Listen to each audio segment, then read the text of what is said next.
These people had one thing in common. They knew they had it in themselves. They knew they could be something beyond where they were.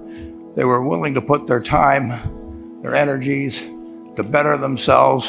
What you really could do with more skills, it's just remarkable. So I would like to just tell you a couple of short stories, and we'll draw maybe a couple of lessons from them.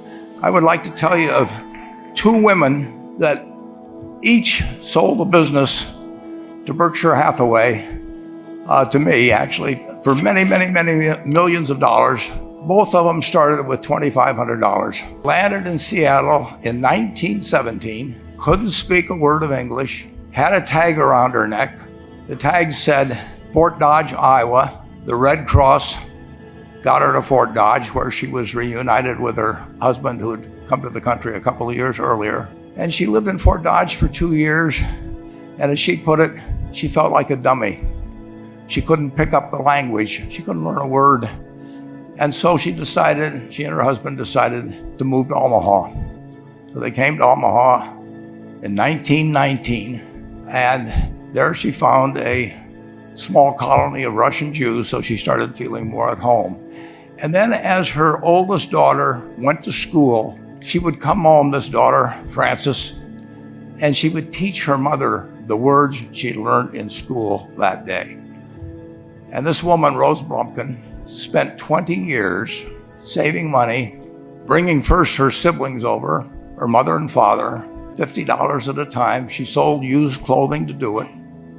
She had 4 children during this period. And by 1937, after 20 years, she'd saved $2,500. She went to Chicago and she bought what she could of furniture. Her dream had always been to open a furniture store. And this woman who had never gone to school one day in her life, with $2,500, but with the same spirit that the people in this room had about having a dream and working to accomplish that dream, she built a business which she sold to me in 1983 for $60 million approximately, and which did $1.5 billion worth of business last year. The 4th generation is working in that business. This woman, Rose Blumkin, she worked for me until she was 103. And then she retired and she died the next year, which is a lesson to all of Berkshire's managers that premature retirement, you can't tell what's going to happen. But Mrs. B, with her $2,500, one further fact about her, she could not read or write. And she went into a furniture business, and she didn't bring anything unique in furniture, but she brought a determination to succeed. She knew she could outwork anyone else. She knew she cared about her customers. She worked at very low gross margins, but she built this incredible business. And I saw one other woman who did a similar thing with $2,500. I paid her hundreds of millions of dollars for her business. So I decided to go to the source and get these people before, I don't want you guys coming around to me asking me hundreds of millions of dollars. I'd like to join in with you much earlier. So I've followed this group. And today I'd like to tell you about one other small business person. This person, I went to buy his business from him, and he turned me down, which was very wise. But this was a fellow who was born about 8 years before I was. He was born in 1922. We'll call him Jack, lived in the Midwest. He was a pretty good athlete, didn't like school much. And I'm going to tell you one thing early in the story. Maybe you can figure out who the guy was. The company he built hires more college graduates each year than any other company in the United States. And this fellow, who was destined for this but did not know it, Jack, went to college for a year and then dropped out. He really wasn't that interested in school. And the year he dropped out was 1941. And when the United States became under attack, he went down to the Army Air Force recruiting station, volunteered, and they turned him down because he had hay fever. So he went over to the Navy and again volunteered, and they took him. They put him on an aircraft carrier. He flew small flight airplanes during World War II, got 2 distinguished flying crosses from the Navy, and then he came back to the Midwest. So now we've got a young guy. Probably by this time he would be 23 or 24 years old. And the interesting thing is, he got back to the Midwest, and he actually kind of went from one job to another for a short period of, or not such a short period of time. And he finally became a used car salesman at a Cadillac dealership in St. Louis, Missouri.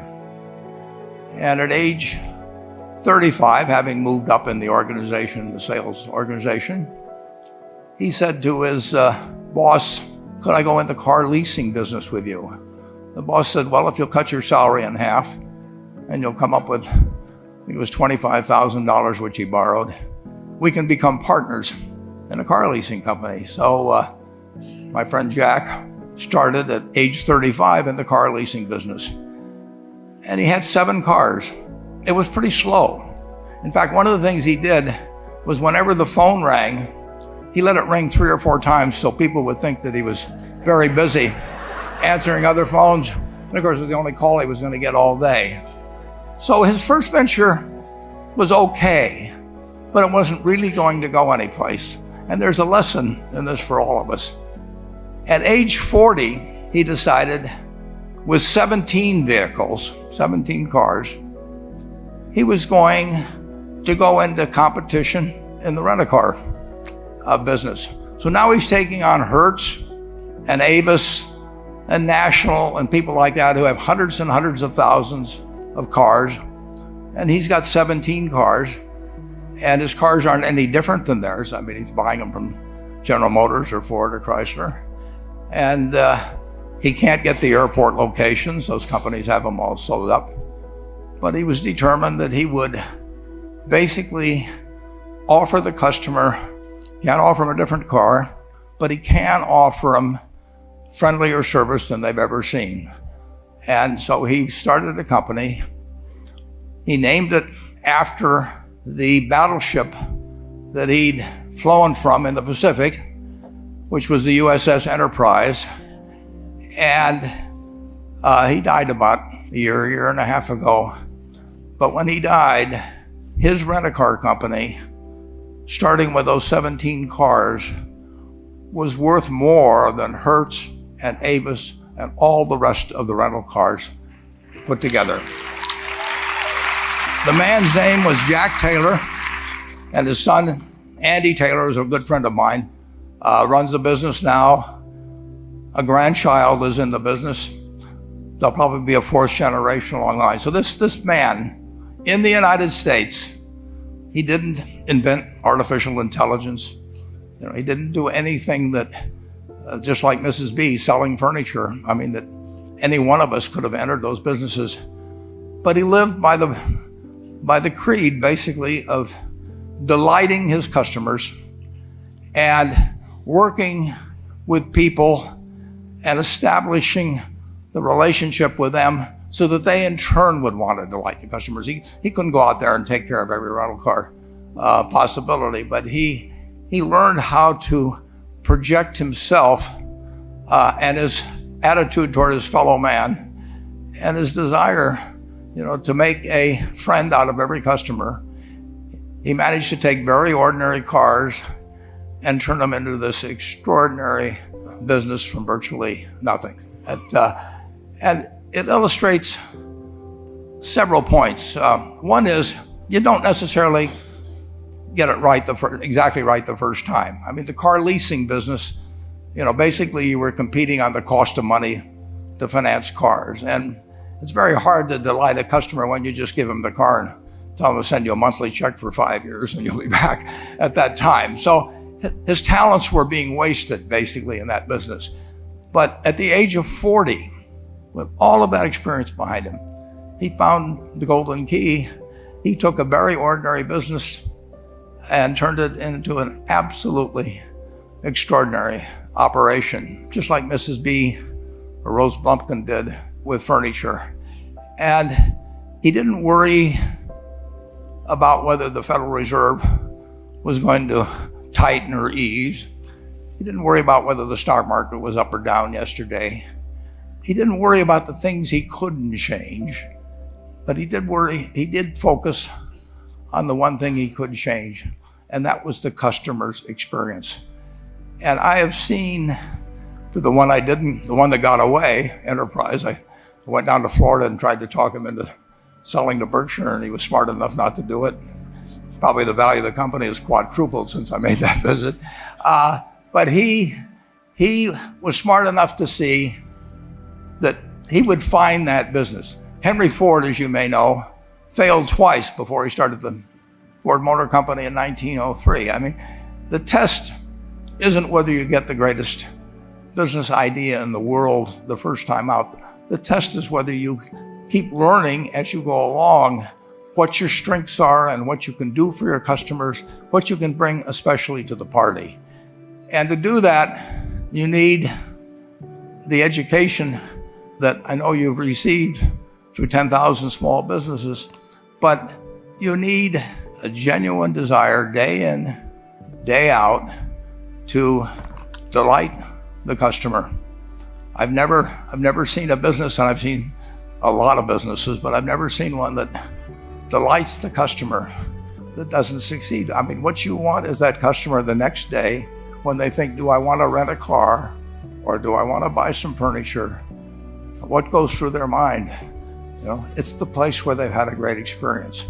I don't know what I paid for this tie. Actually, probably if somebody gave it to me, but for the purposes of this speech, I will say I have no idea. But or the shirt I'm wearing, or this, but I do know I will remember how I was treated when I bought it. I mean, you long forget about the price, but you never forget whether you had a good experience or a poor experience with the purchase experience. And you'll have a hard time finding a person that's had a wonderful experience, a delighted experience in purchasing anything that isn't going to come back. And similarly, if the memory is of rudeness, indifference, whatever it may be, they're never going to come back. And as a small business owner, and as you grow, you have to not only be able to project that interest in people's well-being, in delighting them yourself, but you have to do it through other people. And you won't be able to do it through people who themselves do not feel they're being fairly treated, that their views aren't appropriately considered.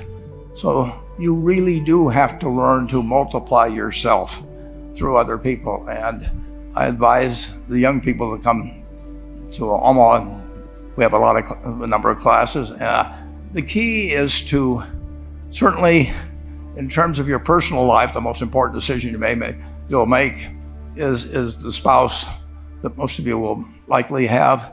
And it's very important to surround yourself with people that are better than you are. You are going to move in the direction of the people you associate with. So you constantly, I've been enormously lucky in that respect. I mean, I've just had teachers and friends and a spouse that really was a better person than I was. And I had enough sense to learn from these people that life went better if you behave better yourself. It took a while.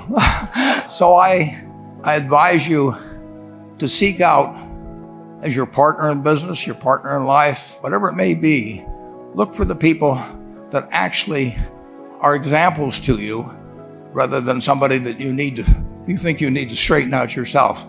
And simple rules like that, delighting customers, working through other people, associating with people that will cause you to move in a better path than you might otherwise have, they will take you so far in life that it's hard to believe. I mean, they took Rose Blumpkin without being able to speak a word of English, couldn't read or write, and they took her to what is now $1.5 billion business. And incidentally, there's been no money put in it since the $2,500. That's been the total capital paid into the Nebraska Furniture Mart. And I think if you looked at Enterprise, I don't know their books the same way, but my guess is that very little equity capital has been added to Enterprise over the years. The business built on itself.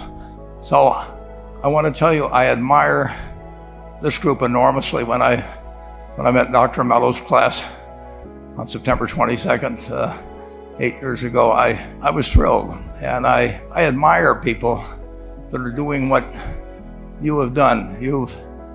Working hard at your job at the same time, you took on an added, really, lot of hard work to further your skills. 99% graduate. I mean, it's a mind-blowing statistic. And I'm looking at 2,200 people here who I admire. I'm cheering for you, and I can tell you the best is yet to come. Thank you.